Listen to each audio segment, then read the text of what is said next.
Muy buenas tardes a todos, a todas los que están acá presentes y los que nos acompañan virtualmente. Muchas gracias por acompañarnos en esta tercera jornada del Congreso Internacional de Centros de Idiomas y el octavo Congreso Internacional de Turismo Idiomático. Y hoy vamos a estar acá con Vera Cerqueiras y con Hernán Guastalenane, que nos van a acompañar en esta primera charla de la jornada de hoy. Así que bienvenidos y nos vamos viendo y hablando por acá.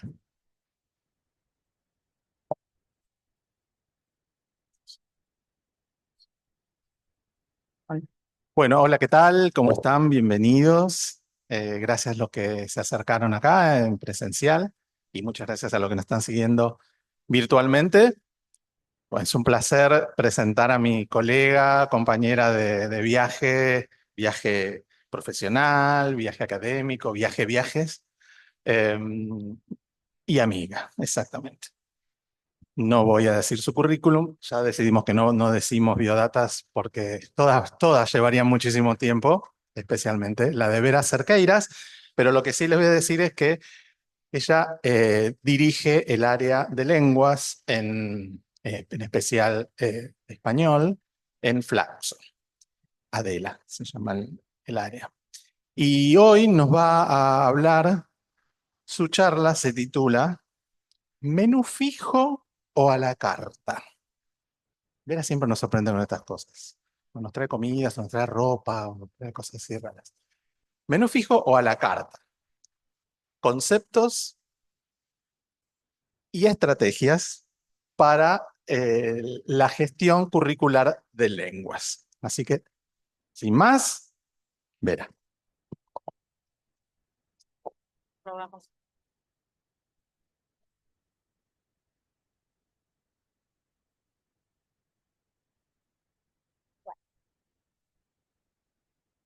Bueno, de nuevo buenas tardes y todos los prolegómenos de rigor. En principio lo que quería enfatizar era la idea de que esto es una charla y como tal, como charla, necesita interlocutores, ¿no es cierto? Originalmente estaba pensada como un taller, después devino en una charla y no en una conferencia, no es una clase magistral ni nada por el estilo, así que cuento con ustedes para que, llegado el momento, participen, den sus opiniones o sigan las consignas que en algún momento van a aparecer. Como ustedes ven y como mencionó recién Hernán, el trabajo de hoy que vamos a compartir tiene que ver con esta idea de la gestión curricular, que dicho de esta manera parece algo absolutamente tedioso, ¿no? Y casi elefantiásico, ¿no? Porque uno piensa en la gestión curricular y necesariamente piensa en problemas, en cosas que hay que resolver, en algo que está por fuera de la clase y que resulta incómodo para todos los involucrados, ¿no? Justamente la idea es pensar el espacio de la gestión curricular como un espacio creativo, como un espacio que viene a darnos una fisura en todo lo que está premoldeado, predeterminado, muchas veces demandado por las instituciones, y dentro de lo cual muchas veces en realidad nos quejamos, pero nos sentimos cómodos, porque si ya está pensado y si alguien ya lo organizó, ¿para qué cambiar, no? Sin embargo, a mí personalmente el trabajo de la gestión curricular me gusta muchísimo. Por un lado, porque yo soy una persona a la que no le gusta obedecer. Entonces, como tal, siempre me gusta buscar alguna alternativa, algún camino que me permita mantenerme dentro de los lineamientos, digamos, pero a la vez tenga un espacio de crecimiento y de desarrollo personal. Entonces creo que la gestión curricular es precisamente ese lugar donde uno hace cosas con el currículum y que le permite salir un poquito de lo prefijado, planeado por otros. Por otro lado, algo que también quería decir en relación a esta idea de menú fijo o a la carta, era que, como todos los que estamos acá, además de tener un gran amor y una gran pasión por la profesión, tengo otros intereses en la vida, ¿cierto? Y uno de mis intereses es la curaduría. La curaduría, el trabajo curatorial en varias áreas diferentes, entre ellas todo lo que tenga que ver con la museografía, todo lo que tenga que ver con la moda y todo lo que tenga que ver con la gastronomía. Entonces, pensando cómo podía ser de esta charla algo más ameno y sobre todo después de 2 días de trabajo continuo y después de comer, porque seguramente ustedes también están ahora haciendo el proceso de la digestión, pensé, bueno, ¿cómo podemos hacer para que esto que podría ser, como les digo, una especie de banco imposible banco de arena, ¿no? A eso me refiero, imposible de remontar. Bueno, se me ocurrió que tal vez, siguiendo una analogía con la curaduría gastronómica, podíamos darle un poquito más de vuelo. Hernán seguramente recuerda hace unos años, yo hice una presentación que a él le gustó mucho sobre ropa, sobre la moda, podríamos decir, ¿qué querés? Después lo contás, pero a partir de esa charla me compré un vestidito negro. Sí, bueno, y cuando estaba pensando en armar esta presentación, me vino al recuerdo el vestidito negro y todo lo que pasó. Entonces, pensé eso, en montar esta presentación sobre este símil, ¿no? Y ese menú fijo o a la carta precisamente tiene que ver con estas opciones que muchas veces se nos presentan, a ver si ocurre, sí, se nos presentan como mandatos, ¿no? Es esto lo que tenemos que hacer y no hay más, ¿no? O como posibles intervenciones de nuestra parte, posibles intervenciones en todo nivel, desde contenidos, desde metodología, desde tiempos, desde organización de las actividades, desde la selección de los profesores o los profesionales que van a estar a cargo de las clases, porque precisamente la gestión curricular, como vamos a ver en un momento, tiene más de un protagonista. Es decir, cuando pensamos en la gestión curricular, pensamos, y muchos de ustedes ejercen ese rol, como directivos, como conductores de centros de idiomas, que tienen que responder a demandas, como decía Paula el otro día, ¿no? Emergencias, urgencias, que a veces se presentan y hay que darles una respuesta. Y muchas veces esas respuestas no están fijadas, ¿no? Hay que tomar el menú y elegir las opciones que mejor casan, maridan, para mantenernos dentro del vocabulario gastronómico, maridan con aquella necesidad que tenemos que salir a cubrir. Muchas veces entonces vamos en busca de la excelencia, ¿m? Y a veces la encontramos en algo que se nos presenta y a veces la tenemos que construir, ¿m? Desde la nada misma. Esa construcción a veces puede apelar a lo inmediato, lo fácil, lo ya predigerido. En nuestro caso podría ser, bueno, elijo el manual búsqueda 1 del C2 y se lo doy y que el profesor haga lo que pueda. Bueno, sabemos que a veces no hay muchas alternativas tampoco, ¿no? Tenemos que apelar en cuestiones de presupuestos, en cuestión de tiempos disponibles, a formatos predigeridos, así como hablamos de comida rápida, también hablamos de decisiones rápidas y homogéneas, ¿no? Una hamburguesa acá o en Taiwán probablemente se parezcan bastante. La cosa pasa cuando tenemos que elegir a veces, y podemos elegir, manuales.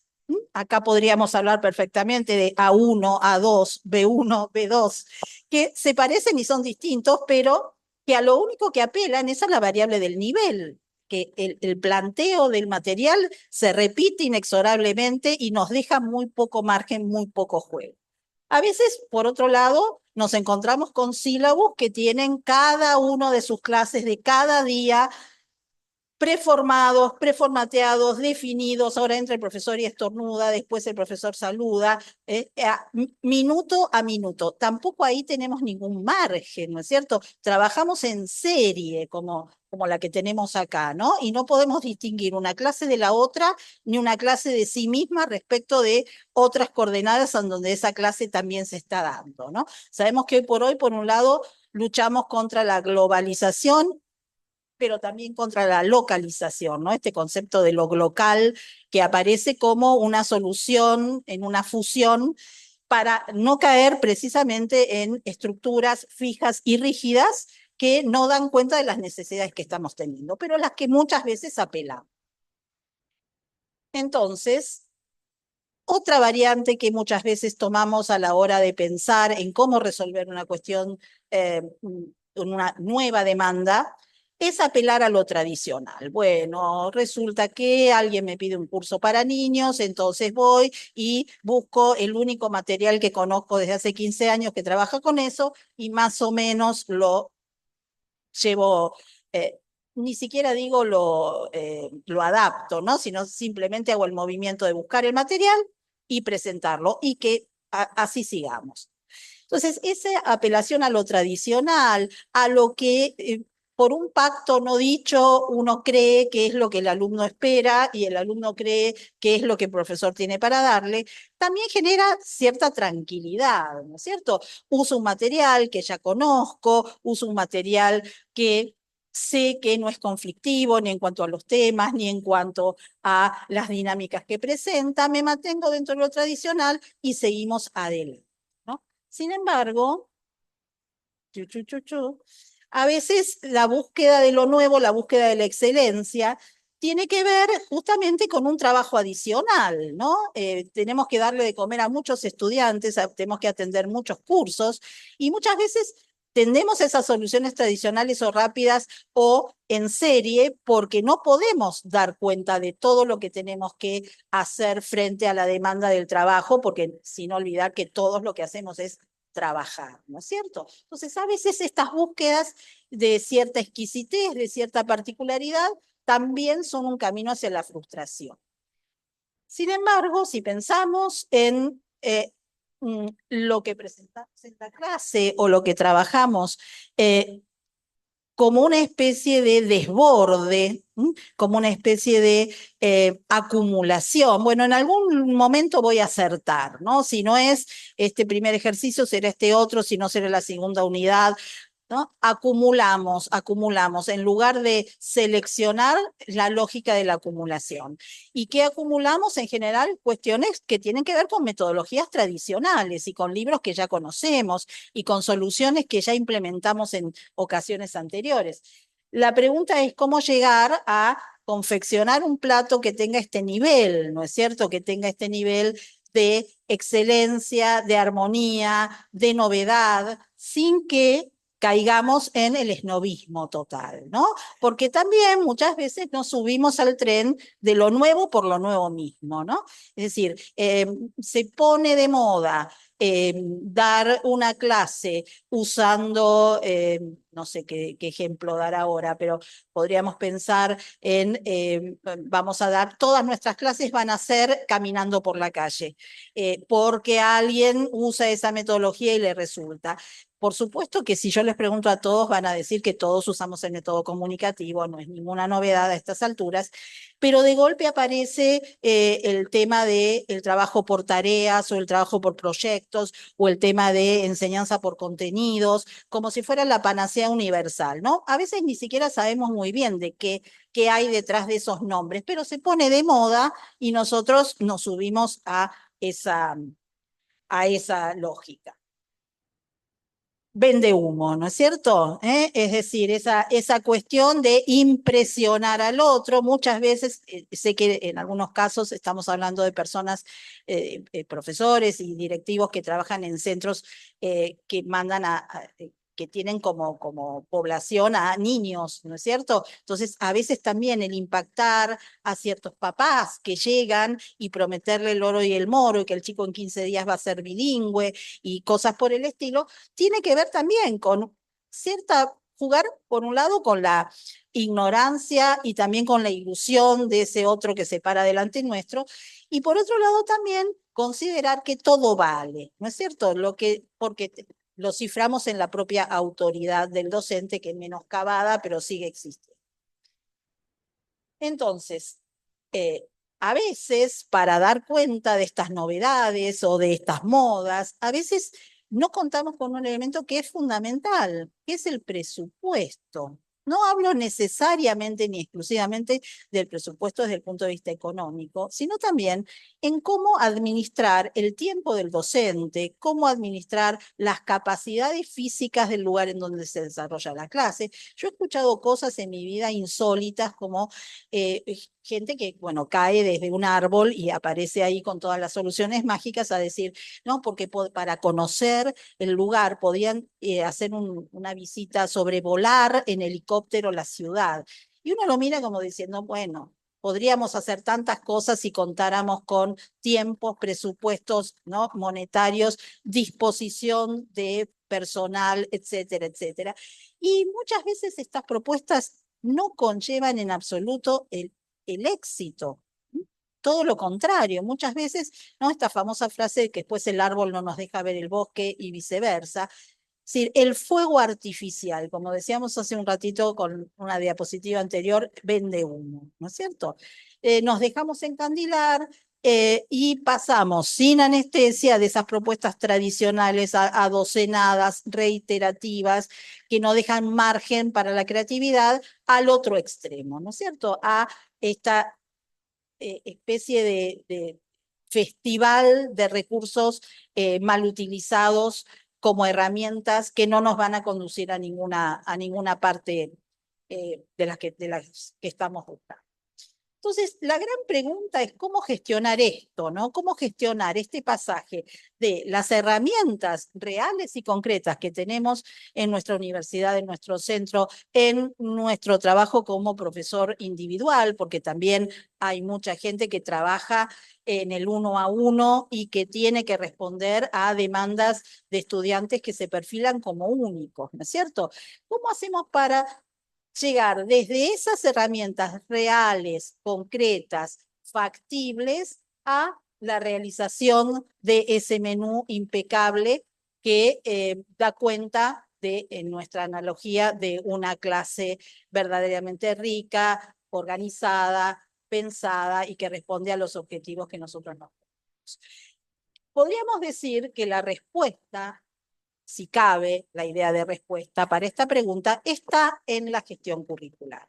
Es decir, en entender que el acto de la clase no es un acto aislado, no es un acto que solo depende del docente que está a cargo de la clase, ni tampoco solo depende del coordinador del equipo o del gestor de ese centro, sino que es un trabajo en donde hay distintos niveles de interpelación y de intercalación y de trabajo común, que tiene que ver con cuestiones más abstractas y generales, como es pensar desde qué idea de lengua parto hasta cómo es el espacio físico en el que voy a dar la clase. Todo eso atraviesa la gestión curricular. Y para no caer precisamente en esas visiones imposibles y en esos platos de muy buena apariencia, pero generalmente vacíos de contenido o que nos dejan con gusto a poco, ¿no? Todos los que hayan hecho alguna vez un menú de degustación saben de lo que estoy hablando. Tenemos que atravesar todos estos niveles. Insisto, y ya se dijo varias veces en este lugar, el trabajo es un trabajo en equipo. No es el docente que está a cargo de la clase cuando cierra la puerta el que tiene que tomar todas estas decisiones. No es tampoco el coordinador el que tiene que tomar todas estas decisiones.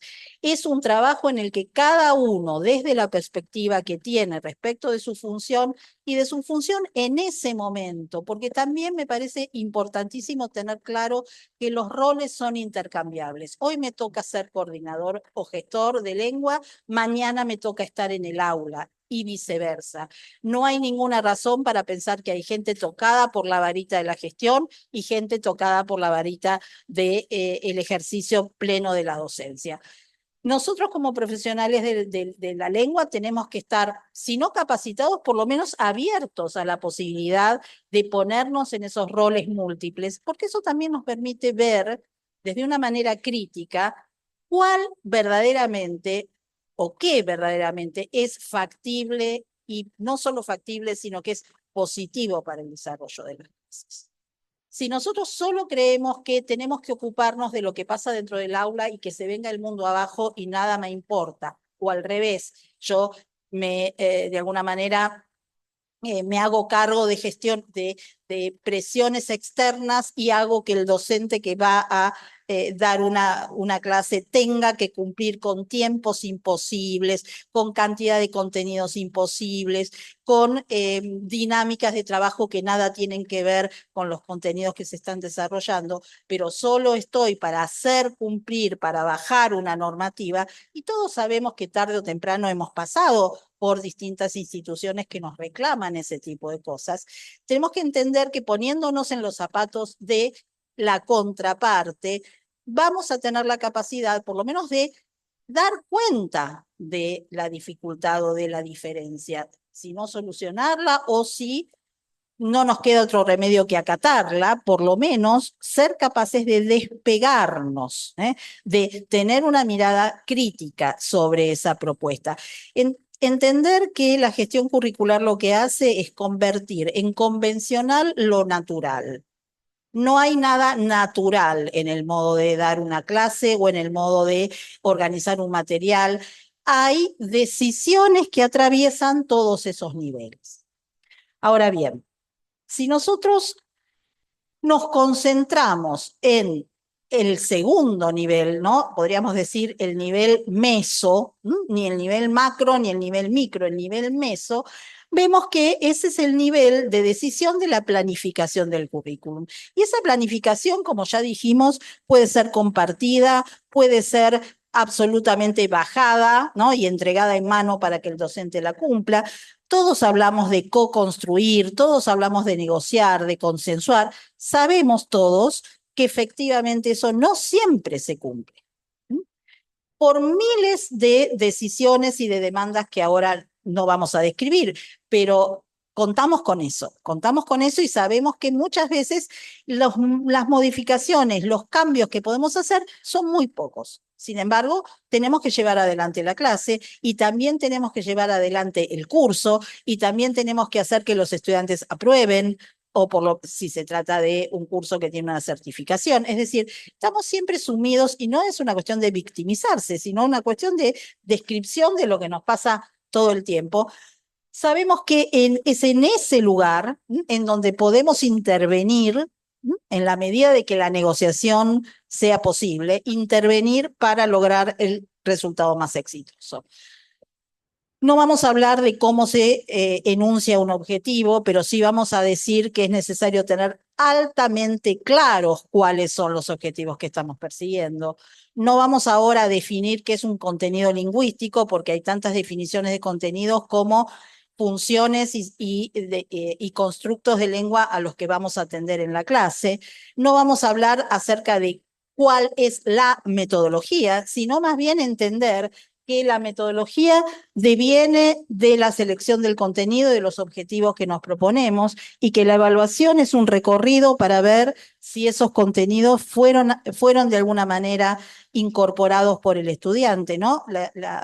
Yo sé que es algo que todos conocemos, ¿no? Pero esta idea de la evaluación como obtención de información, ¿no? Entonces, en este nivel meso es donde nosotros nos podemos centrar cuando pensamos en gestión curricular, porque no estamos pensando en la gestión institucional, no estamos pensando en la gestión educativa a un nivel ministerial o a un nivel de dirección, ¿no? de dirección de educación.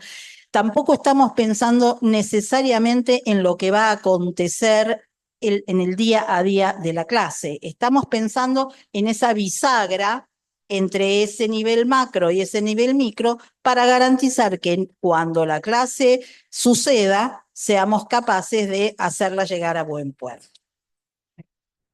Entonces, a mí se me ocurrió, traer las palabras de dos investigadores, dos pensadores de la educación en general y de la educación en lenguas extranjeras en particular, como Margarita Poggi, que tiene un libro que recomiendo muchísimo, que se llama Apuntes y aportes para una gestión curricular, que dice que la gestión curricular supone focalizar algunos de los aspectos incluidos en la gestión educativa, ¿no? Ese nivel macro, profundizarlos, ampliarlos, complejizarlos, completarlos, ¿no? En esa intervención que decíamos en el nivel meso.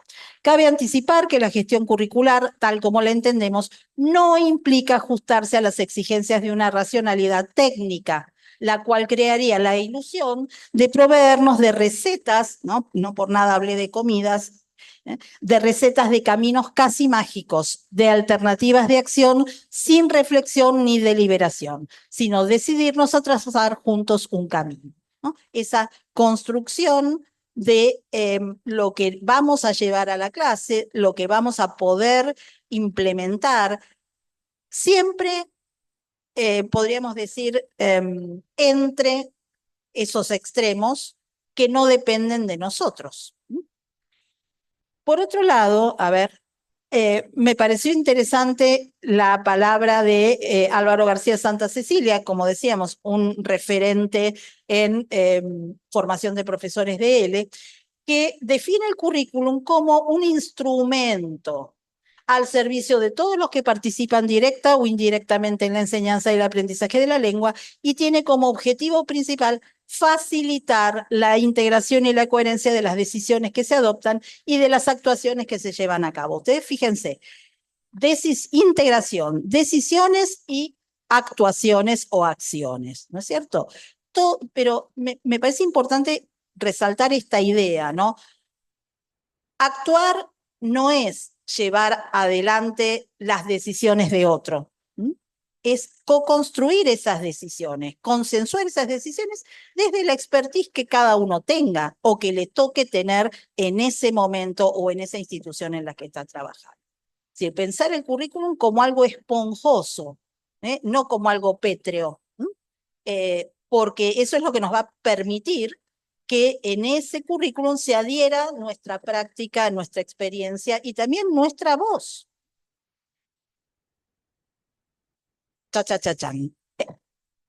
Acá Hernán me dice que tenemos un minuto, ¿no? ¿Quieres decir con esto? Que tenemos un minuto, entonces ustedes van a librarse de trabajar, porque la idea ahora era que ustedes tomaran alguno de esos 5 propuestas y pensara qué podría ser si el día de mañana alguien se presenta en la institución en la que ustedes trabajan, ya sea como, insisto, coordinadores, profesores, y tengan ustedes que dar cuenta de estas demandas. Las leo rápidamente porque me gustan. Incorporación de jugadores de fútbol senegaleses de 17 años que vienen a incorporarse en el plantel de un equipo de primera división. Obviamente acá hablamos de español. Clases de lengua extranjera en un crucero por el Mediterráneo para los pasajeros. Estoy pensando en profesores de otras lenguas que no sean necesariamente de él. Entrenamiento lingüístico a voluntarios para los Juegos Olímpicos, ¿no? También, bueno, podríamos pensar en Francia, pero infinitas alternativas. Colegio secundario El Sagrado Laurel incorpora estudiantes sirios en primer año. Religiosas eslovacas se radican en Buenos Aires para hacer tareas de servicio social en el barrio 31. La idea es pensar, esas medialunas, esos cursos que vimos en diapositivas anteriores, ¿dan cuenta de algo de todo esto? No. ¿El vendehumo podría resolver la situación del día a día de las religiosas eslovacas? Tampoco. ¿Los estudiantes senegaleses quedarían satisfechos, jóvenes de 17 años, con ese menú de degustación y con una hora de clase semanal, si tienen que entender al técnico que los dirige y el equipo tiene que ganar? Tampoco. Entonces, la idea básicamente es esa, pensar en las demandas diferentes y en soluciones diferentes. No podemos intentar resolver con una única solución problemas de distinto orden. Y la última y gran pregunta tiene que ver precisamente con eso. Hoy por hoy, ¿qué pensamos? ¿Cursos para estudiantes o estudiantes para cursos? Creo que esta idea de pensar en estudiantes para cursos cada vez está siendo más descartada. Hoy por hoy, de lo que se trata es de satisfacer, en un sentido amplio, por supuesto, uso la palabra satisfacer, demandas puntuales, originales, únicas, que requieren también un docente único, original y preparado para dar cuenta sólidamente de aquellos elementos de tiempos, de dinámicas, de niveles, de tipo de contenidos, de agrupamientos entre profesores. ¿Se imaginan a los senegaleses teniendo un team teaching entre el director técnico y el profesor de español? Porque obviamente que nosotros no sabemos todo, no conocemos todas las áreas del saber no nos atraviesan. Entonces, pensar y pensarnos en esta posibilidad de cruces, de alternativas pedagógico-didácticas, de metodología, de selección de contenidos. Y yo sé que probablemente muchos estén pensando, bueno, pero para eso se necesita tiempo, para eso se necesita un salario, una remuneración acorde, menos horas de clase. Desde ya, todo eso viene de suyo con planteos como este de trabajar en la gestión curricular. Pero justamente si algo yo quiero dejar claro hoy es esta idea. Todo eso no es natural, es convencional. Y la convención se puede modificar. Si lo naturalizamos y no ejercemos ningún tipo de presión, si cabe la palabra, vamos a necesariamente caer en esas recetas, en esa comida rápida que mostramos al principio y que nos va a llevar a soluciones de compromiso en donde nuestra propia tarea y nuestra propia autoestima se va a ver también menoscabada, ¿no? Porque tampoco nos gusta vernos a nosotros mismos como meros reproductores, ¿no? El profesor, creo yo, en cualquier área que le toque desarrollarse, no es un reproductor, es un actor crítico. ¿No? Y desde ese lugar, creo, hay que empezar a repensar la profesión, la valía y la injerencia sobre la estructura total, como decíamos antes, lo macro, lo meso y lo micro. Y nada más. Muchas gracias.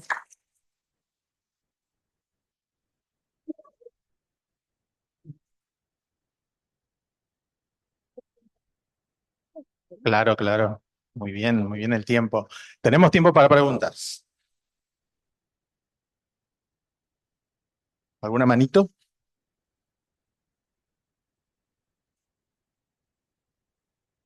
¿Tenés una pregunta?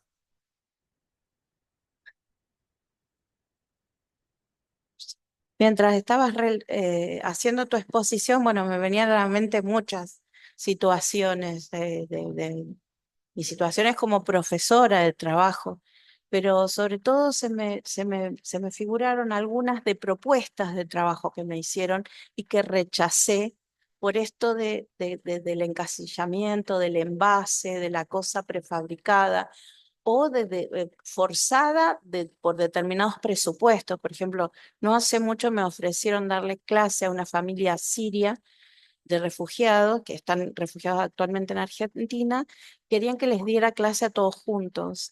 Cuando el papá era bilingüe, universitario, hablaba un dialecto diferente al de la madre, que venía de otro pueblo, y ella era analfabeta. Y los chicos no estaban alfabetizados porque crecieron en un contexto de guerra. Entonces, bueno, yo tuve unas tratativas donde traté de orientarlos, pero no, la cuestión era que encajara en el presupuesto y en el horario además, y en toda una serie de cosas muy encasilladas, por lo cual no, yo no acepté el trabajo. A veces viene de afuera ese encasillamiento en el que quieren, ¿no te parece a vos también?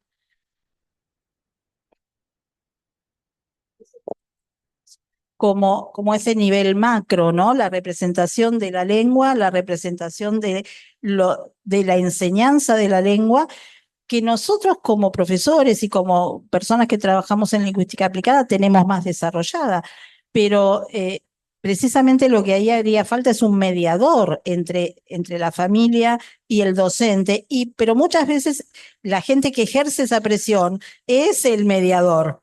Claro, claro, claro. Claro. Por eso, desde ya, yo creo sinceramente que la capacitación o el training en gestión de lenguas o en gestión curricular, como dije antes, es un trabajo que atraviesa a todos los componentes de una institución, ¿no? No se trata de destinar tiempo y recursos a el docente que está dentro del aula si el que está afuera le exige cosas que sabemos que son imposibles de cumplir o por lo menos de cumplir exitosamente, porque también está el como sí, ¿no? Hago, bueno, parece que aprendió y, bueno, y ahí quedamos. Realmente, pero eso también pasa, creo yo, porque por una cuestión de educación, ¿no? General. Es decir, esto, así como yo siempre doy el mismo ejemplo, todos tenemos corazón y eso no nos hace cardiólogos, todos hablamos y eso no nos hace profesores de lengua. Y muchas veces esa distinción se pierde en el camino. Entonces la gente cree que puede hablar, o bueno, hablar puede y opinar también, pero el tema es que con esas opiniones quiere tallar sobre decisiones educativas o que tienen que ver con el quehacer puntual y concreto, ¿no? Sí, obviamente que eso pasa y todos en algún momento lo hemos padecido, ¿no? Esa falta de, ni siquiera digo de conocimiento puntual, porque no todos podemos saberlo todo, pero de apertura, ¿no? De lo que se trata es de saber escuchar a veces. Uno no puede saberlo todo, pero atender lo que dice el que sí sabe o el que sí pasó por ese proceso, ¿no? Totalmente. Mira, ahí hay alguien. Ah, mira quién es. ¿Hay alguna pregunta de los asistentes a distancia? Mientras, Nina. Gracias. Mi pregunta iba relacionada a eso que decías, esa sordera de las Sí. instituciones. ¿Hay algún factor por el cual hayas descubierto por qué no nos escuchan? Porque si yo lo veo desde el punto de vista de la economía de los recursos, como institución, a mí me conviene que hagan co-teaching porque ahorramos tiempo, horarios, porque los estudiantes votan con los pies, se van porque se aburren. Yo me aburro en lo que vos describías.